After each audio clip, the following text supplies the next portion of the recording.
10 steps to getting your first BRR property deal.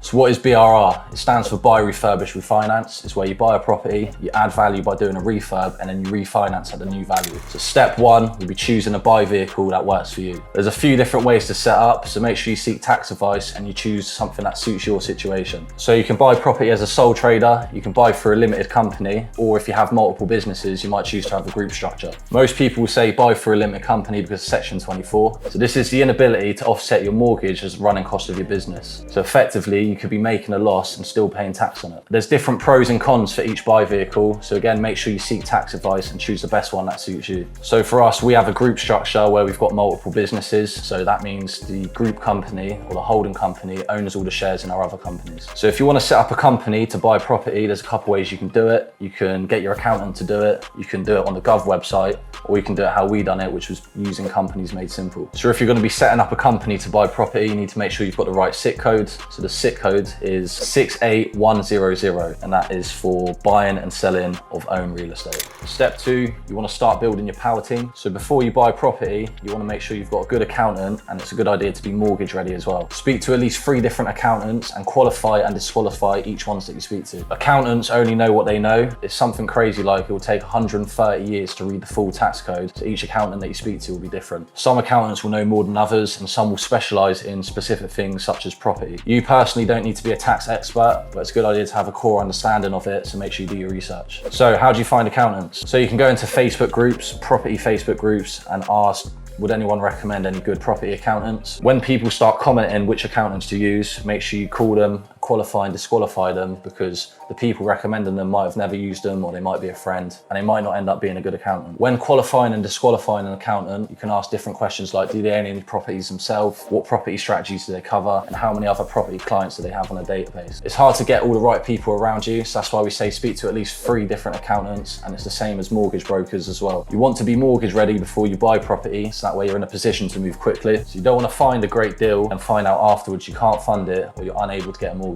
If you're buying an investment property, let the broker know, because the lending criteria is different. So for example, if you've been declined a residential mortgage, you might not get declined for an investment property or buy-to-let mortgage, because the criteria is different. Step 3 is nailing down your goldmine area. So we recommend finding one goldmine area to start and sticking with that area. The reason being, it takes a while to fully get to know your goldmine area, and every area has good pockets and bad pockets. When you're building your power team, it's much easier to do it in one place than dotted around the country. So for example, good agents, good builders, etc. We used a shortlist scoring system to nail down our target area when we first started a couple of years ago. The 2 that we couldn't decide between was South Wales and the northeast of England. Both areas were in our price range. Both areas we had a good network in. So the thing that it came down to was the distance. One area was 5 hours, 6-hour drive away, and the other area was 3 hours away. Everyone's situation's different, so that's why it's good to use this scoring system to really nail down what area is right for you. Once you've decided on the area, you want to start building a network in that area. Start speaking to agents in that area and start building a good relationship with them. You want to know investors in that area, you want to know builders in that area. The best way to do this again is on Facebook groups. Post in those Facebook groups who's investing in South Wales, start networking with those people. You could also ask them what builders they use, is there any builders that they would avoid, and so on. Step 4 is finding deals. There's plenty of ways to find deals, so I'm just going to give you a few. The first one is for estate agents. 90% of all property transactions are through estate agents. Having a good relationship with agents is key, because eventually they'll start passing you off market deals. Make it a priority to call agents at least once a week. Be patient with them and also be consistent. If you're calling them once a week and you're building a good relationship with them, as soon as a deal pops up, they're going to think of you and pass it to you before it hits the market. So when you make your initial call with an agent, you want to say to them you're looking for a fixer-up style property, something that you can add value to. Next would be direct to vendor. So you can start by sending out direct to vendor letters. Again, be patient but also consistent. We know a lot of people that are getting great off-market property deals by sending direct to vendor letters. Some people recommend handwriting the letter. Some people recommend putting it in colourful envelopes so that when the vendor sees it, it's a bit more personalised. But with us, our handwriting's a bit shit, so we just type it up and send it out. You can also direct message vendors on places like Gumtree, Facebook, OpenRent, and many more as well. You can also target properties that have been listed for 6 months or more simply by calling the agent or using Land Registry to get the vendor's address and sending them a direct letter. Another way to get BRR deals will be through deal sources. We've bought 2 deals off deal sources and it's worked well for our situation, and we'll definitely do it again. Some people won't want to buy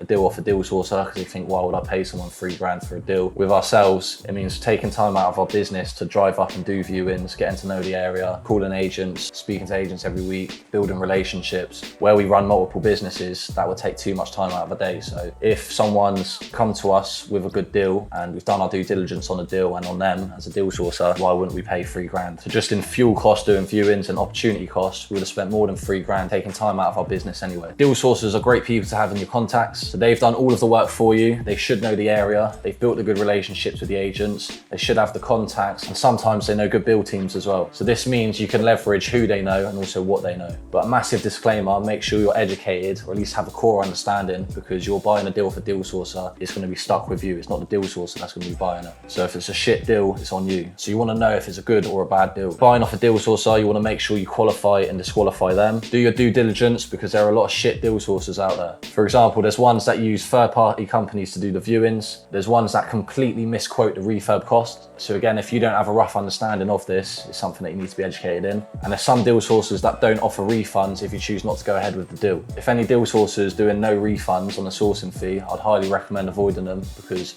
you might pay this deal sourcer, do due diligence on the deal, and then find out it's a shit deal, and then you can't get refunded from the deal sourcer anyway. So again, it's extremely important to know what you're doing and understand the difference between a good and a bad deal, because it's going to be your problem at the end of the day if you take on a shit deal and end up owning it. There's loads of other ways of finding BRR deals. We've done a course with Harvey from Growth Properties. He's done over 100 property deals over the past 10 years. So if you want a real deep dive into the BRR strategy, we'll put a link in the description if you want to check it out. So step 5 is viewings. We recommend getting an offer accepted subject to viewing or close to accepted before doing a viewing, especially if you're investing remotely like we do. So we've made this mistake in the past where we've drove 5-6 hours all the way to the northeast to do a viewing, and the property ended up being sold before we could even make an offer on it. So you want to try get an offer accepted subject to viewing. A good way of doing this is by initially doing a virtual viewing and then try getting a ballpark figure from the agent or vendor. On the viewing, you want to look for things that will cost a lot of money, any hidden costs, and any ways that you can actually add value to the property. If you're investing remotely, a great way to estimate any refurb costs would be looking at the EPC register. So what this will do is tell you from the last EPC whether or not it needs new insulation, if it needs a new boiler, new central heating system, etc. Hidden costs could be things like if the roof's fucked and you didn't notice it from the virtual viewing. There could be rise in damp, which will be much more expensive to fix than condensation damp. And also Japanese knotweed, which is classed as an intrusive plant, so that can affect saleability and lendability. Also, if there's any wooden paneling, there could be hidden things behind it. For example, fire damage. We found that in our first property. There was wooden panels all over the kitchen. Luckily, there was nothing too bad behind it. When estimating your refurb costs, you do have to factor in things like that, because you're not going to find out what's behind there until you rip it out. So it's always good to have contingencies. Also, the key to success when you're going on a viewing is make sure you have your trusty Nike hat. You're not really going to get anywhere in life without one. Step 6 is analysing deals and making offers. So when analysing a deal, we use this deal analyzer. So I've put in the numbers of our first BRR deal that we took on. So you can see here that the purchase price was 60k. The estimated refurb amount was 28.5k. And the done up value we thought was going to be 115k. So I'm going to show you how we work that out in a minute. Here it says our estimated legal cost. So we put 5,100, but just to save time, I've added it all up. So that's also the legals, the surveys, brokers, all those fees, and also stamp duty. So that totaled to 5,100. Our estimated monthly rent was 600. And again, yeah, the done up value is 115k. So the return on cash employed was 27.34%, which seemed decent to us. And it also meant that we leave around 9k in the deal. So for us, buying a house for 9k is not bad at all. So again, we was hoping that the property would get valued at 115k, but actually got valued at 150k. So if I just put that here now, you can see the numbers change on the deal analyzer, and you can see here that it's an infinite return on investment, and we actually pull out just under 20k on top, so 17k on top. So that means we've pulled out all of the money that we put in plus 17k on top, and we can use that money for the next deal. So that is the art of BRR. You're using the same money to keep recycling and buying more deals. So it's important to have a deal analyzer like this so you can get a quick snapshot of what the numbers are actually going to be, and all of this is included in our course. So now I'm going to show you how we got to the figure of £115,000 as what we thought the done up value would be. We did that by checking the comparables. So when looking for comparables, you want to look at what a valuer would look for. So they're going to look for properties that have sold within the last 6 to 12 months within a quarter-mile radius. They're going to look at the square footage of the property and a similar style of property. So the way we do that is we jump onto Rightmove, go onto house prices, sold house prices, then you want to type the postcode that the property's in. Once you get to this page, instead of this area only, you want to change it to a quarter-mile radius. So bear in mind with our property, it's a 3-bedroom terrace house. So this one here, it's not going to work as a comparable because it's detached. This one's not going to work because it's a 4-bedroom, semi-detached. But this one could work because it's a 3-bed terrace house. So click on it, scroll through the photos, see it's done up to a decent standard. And you can see that that one sold for 117,500. So that would be a really strong comparable because it's sold within the last 6 to 12 months, a similar style property, and it's done up to a similar standard, maybe a little bit less to what we want to do ours up to. So another thing that a valuer would look at is the square footage. So the way you find that out is by copy and pasting the postcode from that comparable we just looked at, going onto the Gov website, find an energy certificate, start now, continue, put the postcode in.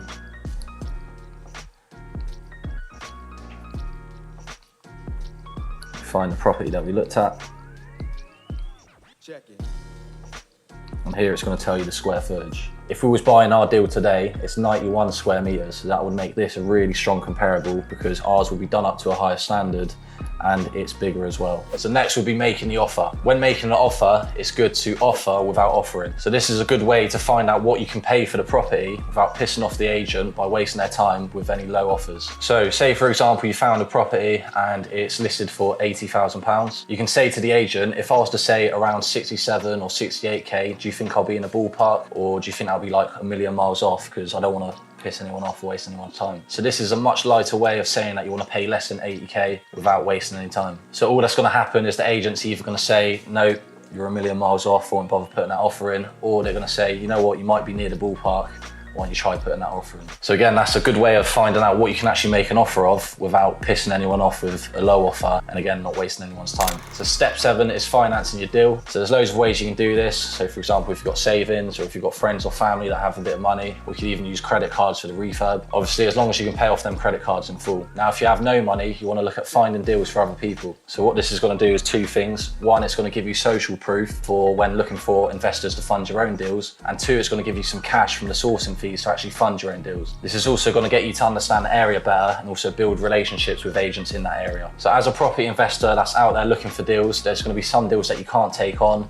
Maybe they don't fit your criteria, or maybe you can't actually take on that deal at the time. You should always be side hustle deal sourcing. You can literally make like an extra 10K a month with no extra effort. We've had it in the past where we didn't take on some deals for whatever reason, but instead of side hustle deal sourcing and pass them on to another investor, we just left them, and that's just leaving money on the table. So from doing this and also documenting your journey and posting on social media, it's going to help you become investable for other investors when a deal comes up and you need investors for it. So because you've been documenting everything you're doing, you've been showing that you've been going on viewings, showing that you're putting offers in, showing that you're doing deals, you're sourcing deals, that's really going to improve your credibility when looking for investors for your own deals. So step 8 is the refurb stage. With refurbs, you want to keep it simple, so high quality but low cost. Where can you add value? Can you maybe move the bathroom, create a little bit extra space so you can add an extra bedroom into the property? Does the kitchen need replacing? A new kitchen could cost anywhere between 3 and 4 grand. Obviously it depends on the size and where you are in the UK, as well as your negotiation skills. Bathroom need replacing, that could be anything from £2,000 to £3,000. Does it need a full rewire? That could be anywhere between 2.5 to 3.5 grand. Does the boiler need replacing? That could cost anywhere between £1,500 and £2,000. Does the property need new windows? Windows are an expensive one. For a full 3-bedroom property needs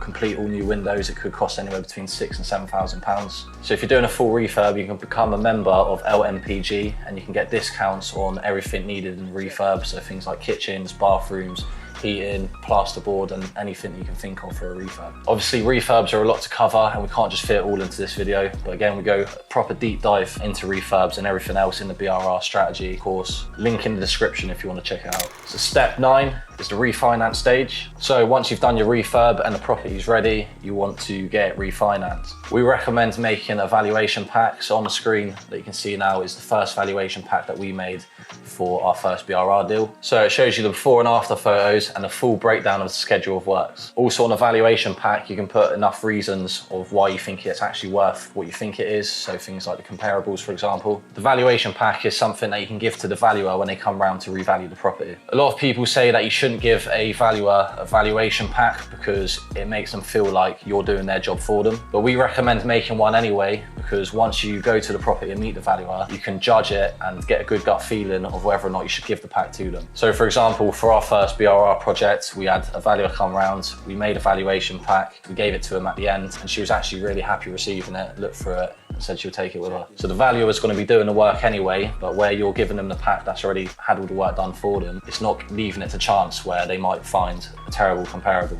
So it's all there so they don't miss anything. So finally, step 10, lettings and management. You can either self-manage the property or get a letting agents to manage it for you. And of course, if you're remotely investing like we do, then you definitely want to get a letting agent to manage the property. As well as this, if you're investing in a lot of properties, then managing the property yourself is not going to be a good use of your time. We have ours managed so that we can spend more time going out looking for more deals. If you're going to self-manage, when you're working out your numbers, you want to work them out as if they were managed by an agent, because you never know what could happen. You want the deal to still work if you was to fall ill, and you need it to be managed by someone else. When choosing an agent to manage your property, again, you want to qualify and disqualify every agent that you speak to. So speak to multiple agents and ask them things like how much staff do they have systems and processes in place to scale, what their onboarding process is for new staff, and how many properties they actually manage at the moment. So by qualifying and disqualifying different agents, you're going to be able to work out whether or not that agent's going to be a right fit for you. Management is so important because if it's not managed right, it's not going to make any money. So make sure you've got the right management team in place from day one. If you think your property might work as a service accommodation, then again, you want to speak to multiple service accommodation managers in the area and qualify and disqualify each one of them. So they will be able to tell you if the deal is actually going to work on things like Airbnb, Booking.com, or work as a service accommodation property. And of course, they'll have more of an idea than you. When speaking with any agent, you want to build a good relationship with them anyway, because then let's say you're looking for another deal, you can ask them, is this area good? And what do they think that property would achieve in rent? With our first BRR project, we was just going to have it as a normal buy-to-let and put a family in there, but our builder said it could work really well as service accommodation. So we spoke to a few different service accommodation managers and they said the same thing, so that's what we went ahead with. And again, when qualifying and disqualifying service accommodation managers, you want to ask them the same sort of questions that you would ask a letting agent. So how much staff do they have, or how many properties are they currently managing, and also what systems and processes do they have in place to scale, and their onboarding process for new staff. So those are our 10 steps of getting your first BRR deal. I hope you found it helpful. If you have any questions, feel free to drop us a message on Instagram or even just drop it in the comments below. If you want to learn more about this strategy and you want to learn the full A to Z process of buy, refurbish, refinance, Harvey from Growth Properties has done a course, a full online course. We've got the link in the description. It's got over 120 lessons currently on the course and it's constantly updating. There's tons of tools and resources for you to download, including contracts, agent scripts, direct to vendor letters, a Facebook ad copy for getting direct to vendor deals, phone scripts, deal analyzers, spreadsheets, and much, much more. So if you want to learn a bit more about that, check out the link in the description. Subscribe.